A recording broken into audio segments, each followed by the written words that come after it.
Halo guys, balik lagi dalam channel gua. Guys, untuk video gua hari ini, gua ingin menceritakan kisah dan kasus yang bisa dikatakan manusia telah hilang hati nuraninya. Sungguh sangat mengerikan cara pelaku melakukan kejahatan kepada korbannya. Bagaimana kisahnya? Yuk kita simak videonya.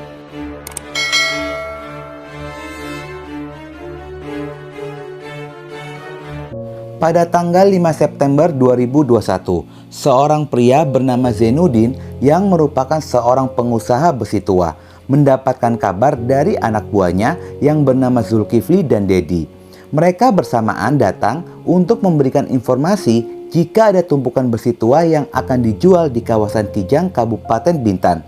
Zainuddin yang mendengarkan itu pun sangat senang dan tertarik, lalu mengajak Zulkifli untuk survei ke lokasi. Mereka pun berangkat bertiga, yakni Zainuddin, Zulkifli, dan Dedi. Kala itu semua berjalan normal. Zainuddin pun masih berkomunikasi dengan istrinya yang bernama Heni. Tetapi setelah itu ponsel Zainuddin pun tidak aktif. Awalnya sang istri pun menduga jika ponselnya kehabisan baterai. Tetapi hingga pada keesokan harinya ponsel itu pun tidak kunjung aktif dan tidak ada kabar dari suaminya. Heni pada saat itu pun mencoba untuk menghubungi ponsel suaminya, tetapi tetap saja ponsel itu pun tidak aktif. Entah bagaimana, tiba-tiba ponsel itu pun sempat aktif, tetapi pada saat ditelepon tidak ada respon. Dan tidak lama kemudian ponsel itu pun mati kembali. Hal itu pun terjadi sebanyak 2 kali. Sang istri yang menyadari ada sesuatu buruk telah terjadi segera melaporkannya kepada pihak kepolisian pada tanggal 8 September 2021. Polres Tanjung Pinang mendapatkan laporan dari salah seorang wanita yang bernama Heni. Di dalam laporannya, dia mengatakan jika suaminya yang bernama Zainuddin berusia 45 tahun sudah 3 hari tidak kunjung pulang ke rumah. Hal tersebut pun membuat pihak keluarga merasa sangat khawatir. Menurut Heni, suaminya terakhir keluar rumah pada tanggal 5 September 2021.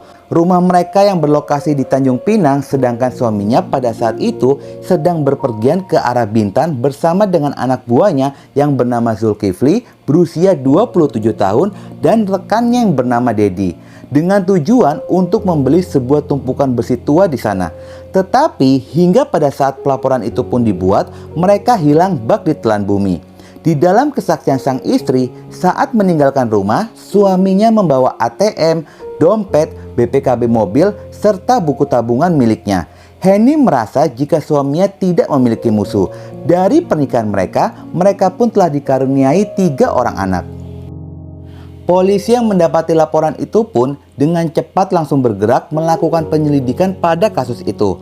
Polisi melakukan pelacakan baik signal posisi ponsel terakhir termasuk mobil yang digunakan untuk pergi, berjenis Avanza putih dengan nomor polisi BP 1924 TI.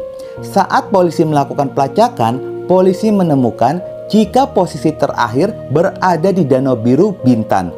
Saat polisi melakukan penyisiran, polisi pun menduga kuat jika korban telah tenggelam. Demi bisa memastikan itu semua, polisi meminta tim Basarnas untuk melakukan pengecekan dengan penyelaman di dasar danau. Pada tanggal 24 September 2021 sore harinya, tim Basarnas melakukan pencarian dengan menyelami dasar danau. Dugaan polisi pun tepat. Setelah 16 hari pencarian, tim Basarnas menemukan adanya sebuah mobil Avanza putih di sana. Setelah dilakukan evakuasi pada mobil itu, awalnya polisi pun menduga jika telah terjadi laka lantas dan korban pun ikut tenggelam bersama dengan mobilnya. Sehingga tim Basarnas pun melakukan pencarian ke dasar danau demi bisa menemukan tubuh korban. Tetapi setelah dilakukan pencarian selama berjam-jam, Basarnas pun tidak menemukan satu tubuh berada di sana. Tepatnya pada jam 18.30. Akhirnya pencarian pun dihentikan. Dengan adanya fakta itu, dugaan itu pun berubah menjadi kasus kejahatan. Selain Zainuddin korban yang hilang, tetapi Zulkifli dan Dedi yang merupakan karyawan dari korban pun ikut hilang. Sehingga polisi pun melakukan penyelidikan secara intensif. Meski saat itu pihak kepolisian pun sempat kesulitan lantaran kurangnya petunjuk, tetapi hal tersebut tidak menyurutkan untuk bisa mengungkap kasus ini. Dari hasil penyelidikan yang didapat oleh polisi, Jika salah satu pelaku berada di wilayah Tembilangan, Riau, polisi pun segera meluncur ke sana pada tanggal 26 September 2021. Usaha polisi pun berbuah hasil dan menangkap satu orang, yaitu Zulkifli. Dari interogasi cepat itulah polisi pun berhasil menangkap pelaku lainnya, yaitu Dedi, di wilayah Tanjung Pinang, dan diketahui jika keduanya merupakan karyawan dari korban. Meski sudah ditemukan mobil dan tertangkapnya pelaku, tetapi itu tidak menyelesaikan tugas pihak kepolisian lantaran tubuh korban belum ditemukan.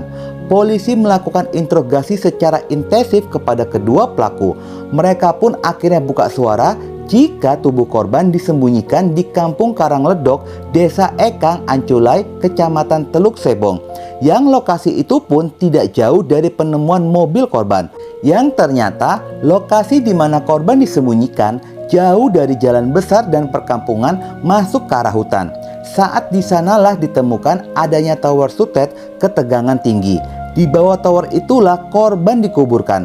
Setelah dilakukan penggalian, akhirnya tubuh korban pun berhasil ditemukan setelah melakukan pencarian selama 21 hari. Dari hasil interogasi pihak kepolisian, menurut pelaku Zulkifli, dia mengakui jika dirinya merasa kesal dan sakit hati kepada korban yang merupakan bosnya itu.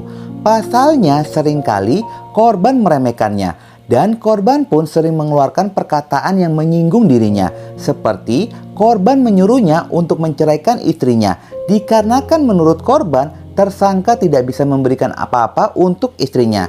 Dan beberapa waktu yang lalu, tersangka pun pernah merasa sakit hati lantaran tidak dipinjami uang oleh korban. Rentetan kekesalan itu adalah sumber rencana jahat itu dimulai. Pada tanggal 5 September 2021, pelaku Zulkifli menemui tersangka Dedi di tempat kerjanya. Dari pembicaraan singkat itu, pelaku Zulkifli mengungkapkan jika ingin melakukan perampokan kepada korban. Pelaku Zulkifli mulanya memberikan iming-iming uang sebesar 200 juta kepada pelaku Dedi, sehingga dia pun tergiur dan mendukung langkah yang telah direncanakan oleh Zulkifli. Kedua pelaku pun mulai bergerak dan melaksanakan rencana mereka. Pelaku Zulkifli dan Dedi bergerak menuju rumah korban yang dimana sebelumnya pelaku Dedi sudah lebih dulu menyiapkan sebuah tali untuk menghilangkan nyawa dari korban. Ketiganya kemudian menuju Kijang, Bintan menggunakan mobil milik korban. Sesampainya di kilometer 20, pelaku Zulkifli meminta korban untuk menghentikan mobilnya.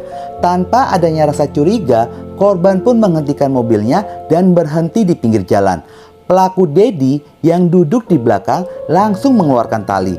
Dengan tali itulah pelaku Dedi melakukan aksi jahatnya yang membuat korban kehilangan nyawanya. Saat korban dipastikan sudah meninggal dunia, pelaku Zulkifli dan Dedi memindahkan tubuh korban ke kursi bagian belakang mobil. Lalu kedua pelaku berkendara menuju ke arah Bintan. Sesampainya di lokasi yang telah ditentukan di kilometer 58, keduanya pun mencari lokasi untuk menguburkan tubuh dari korban. Namun sebelumnya di kilometer 20, mereka berdua sempat berhenti untuk meminjam cangkul ke warga sekitaran. Saat berada di kawasan Bintan kilometer 58, kedua pelaku pun melihat ada tower atau sutet dan lokasi itu pun bisa dikatakan sangat sepi, tidak ada orang di sekitaran kawasan tersebut. Jam 16.00, mereka pun mengeluarkan tubuh korban dari sana. Setelah menyelesaikan aksinya, kedua pelaku pun membawa mobil milik korban menuju Danau Biru. Sesampainya di sana pada jam 17.00, Zulkifli dan Dedi berencana untuk menghilangkan barang bukti mobil milik korban dengan cara menenggelamkan ke dalam danau. Tetapi rencana itu pun urung dilakukan lantaran pada saat itu danau masih ramai pengunjung. Kedua pelaku pun bersabar menunggu sampai lokasi danau benar-benar sepi. Hingga akhirnya pada jam 19.00 saat dirasa situasi sudah aman, kedua pelaku pun mulai menenggelamkan mobil milik korban. Saat dirasa semua bukti sudah dihilangkan, kedua pelaku pun menghubungi rekannya untuk menjemput mereka. Dan mereka pun pulang ke rumah masing-masing. Pelaku Zulkifli pulang dengan membawa uang sebesar 200 juta rupiah serta uang di dalam rekening milik korban sebesar 60 juta rupiah. Tetapi rupanya ketamakan itu pun muncul yang ternyata Zulkifli pun ingkar janji. yang pada awalnya dia akan memberikan uang 200 juta rupiah kepada Dedi, ternyata hanya memberikan 3,5 juta kepada Dedi. Di sini pun Dedi merasa tertipu oleh Zulkifli. Uang tersebut pun kemudian digunakan untuk kabur oleh Zulkifli ke daerah Selat Panjang dan Bengkalis. Uang itu dipakai untuk membeli rumah seharga 210 juta rupiah dan satu buah unit sepeda motor seharga 28 juta rupiah. Hingga pada akhirnya kedua pelaku pun berhasil ditangkap oleh pihak kepolisian. Dengan terungkapnya kasus ini pun, polisi menyita rumah dan motor yang dibeli oleh Zulkifli. Atas perbuatannya itu, Zulkifli dan Dedi yang merupakan otak dan eksekutor pada kasus ini dikenakan pasal berlapis, yakni pembunuhan berencana dan perampokan. Keduanya dikenakan pasal 340 KUHP dan 338 tentang pembunuhan berencana dengan ancaman hukuman pidana seumur hidup. Pihak keluarga terutama sang istri sangat berharap mendapatkan keadilan agar pelaku mendapatkan vonis yang berat. Kasus ini pun disidangkan di Pengadilan Negeri Tanjung Pinang, dilakukan secara virtual. Pada hari Selasa, tanggal 5 Juli 2022, majelis hakim menyatakan mereka bersalah melakukan pidana secara bersama-sama dan menjatuhi hukuman penjara seumur hidup. Istri korban mengaku merasa sangat puas dengan hasil keputusan pengadilan dan dia pun merasa telah ikhlas dengan kejadian yang menimpa suaminya. Guys, intisari dari kasus ini agar kita selalu menjaga ucapan meskipun kita adalah seorang pimpinan. Ada pepatah yang mengatakan, mulutmu harimaumu. Tetapi gua merasa hal tersebut adalah sandiwara dari pelaku yang memang tujuan mereka adalah ingin menguasai harta korban. Terlihat otak kejahatan sangat tamak dengan hanya memberikan uang kepada eksekutor tidak sesuai dengan janji dan malah menikmati hasil itu sendirian. Oke guys, sekian dulu video gua hari ini dan jangan lupa ikuti terus video gua. Oke?